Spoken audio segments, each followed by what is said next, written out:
مرحوم آغا جعفر مجتہدی وہ بھی بہت بڑے عالم اور عارف تھے.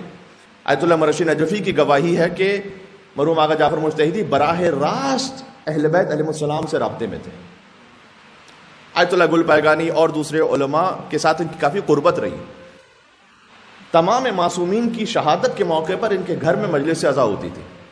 دیکھیں جو برکتیں آتی ہیں وہ ذکر اہل بیت اطہار علیہ السلام کا صدقہ ہے. تو ان کے ہاں ایک مجلس عزا منعقد ہوتی تھی جس میں آغا برقعی ایک نام کے مداح تھے جو آ کے مصائب پڑھتے تھے, 15 سے 20 منٹ کے مصائب, اور مصائب کے بعد نیاز تقسیم کی جاتی تھی. اسی نیاز جب تقسیم ہو رہی ہوتی تھی چائے وغیرہ, تو مرحوم آغا جعفر مجتہدی اسی دوران لوگوں سے کچھ نصیحت کی باتیں کر لیتے تھے. یہ مجلس عزا کا طریقہ تھا ان کا. تو کہتے ہیں ایک مجلس تھی تو آغا برقعی انہوں نے مجلس میں مصائب پڑھے اور اس دن وہ نیاز کے لیے نہیں بیٹھنا چاہتے تھے, ایسا لگا, فوراً اٹھ کے جانے لگے. تو مرحوم آغا جعفر مجتہدی نے کہا کہ اتنی جلدی نہ کرو, بیٹھ جاؤ یہاں پر, تمہارا کام ہو جائے گا. تب چونکہ ایک بزرگ عالم نے یہ کہا تھا تو وہ بیٹھ گئے. لیکن کہتے ہیں میں نے جلدی جلدی چائے پی اور اضطراب تھا, بہرحال ایک اضطراب تھا, تو پھر اٹھ کے جانے لگا میں. تو انہوں نے کہا کہ بیٹھ جاؤ, تمہیں جو کار چاہیے وہ مل جائے گی, بیٹھو یہاں پر. اور اس مرتبہ اپنے ترک لہجے میں سختی کے ساتھ کہا انہوں نے. تو کہتے ہیں جتنی سختی کے ساتھ انہوں نے کہا کہ بہرحال مجھے بیٹھنا پڑا. تو نیاز وغیرہ تقسیم ہو رہی تھی, اتنے میں ایک جوان آیا اس مجلس میں, اور اس نے آ کر کار کی جو کی ہوتی تھی اس زمانے میں جس طرح سے بھی, وہ مرحوم آغا جعفر مجتہدی کے ہاتھ میں رکھی اور کہا یہ میری جانب سے آپ کے لیے ہدیہ ہے کہ آپ جسے بھی دینا چاہیں اپنا وکیل بنا کر کل فلاں وقت میرے دفتر میں بھیج دیں تاکہ اس کی ڈاکومنٹیشن پوری ہو سکے.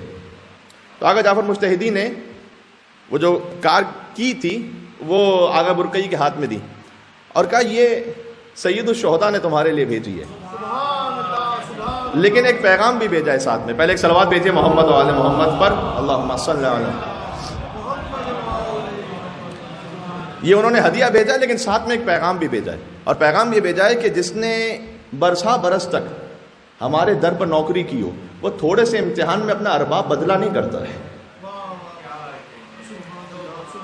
وہ چھوٹے سے امتحان میں اپنا آقا بدل نہیں لیتا, وہ اسی در ہی کا نوکر رہتا ہے.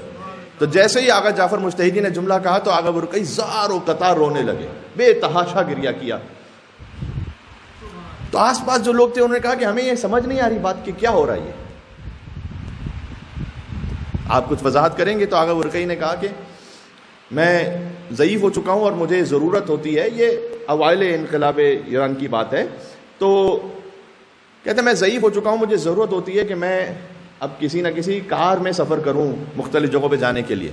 تو اس وقت کیا تھا کہ بہت ساری کارز جو گورنمنٹ کے ہاتھ اس وقت تھیں وہ ایک اسکیم کے تحت دی جا رہی تھیں پبلک کو, اور میں ایلیجیبل نہیں ہوں اس کے لیے. لیکن میرا ایک کزن ہے کہ جو کام کرتا ہے ایک ادارے میں, اس نے مجھ سے کہا تھا کہ آج فوراً جو آفس ٹائمنگز ہیں اس کے ختم ہونے سے پہلے میرے پاس آ جانا, میں تمہارے لیے کچھ نہ کچھ ڈاکومنٹیشن بنا دوں گا کہ تمہیں مل جائے گی گاڑی کچھ دنوں میں. اور میں بس میں نے یہاں مجلس ختم کی اور میں جا رہا تھا, بھاگ رہا تھا اس طرف. تو انہوں نے مجھے روکا, کہا نہیں بیٹھ جاؤ, تمہاری ضرورت ہے جو پوری ہوگی.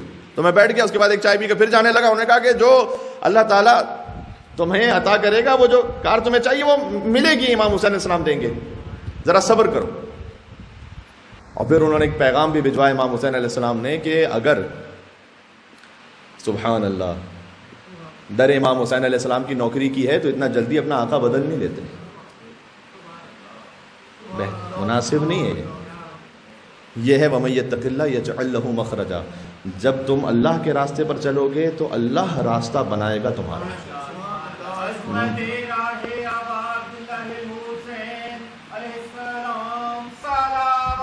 اللہم صلی علی محمد و علی محمد.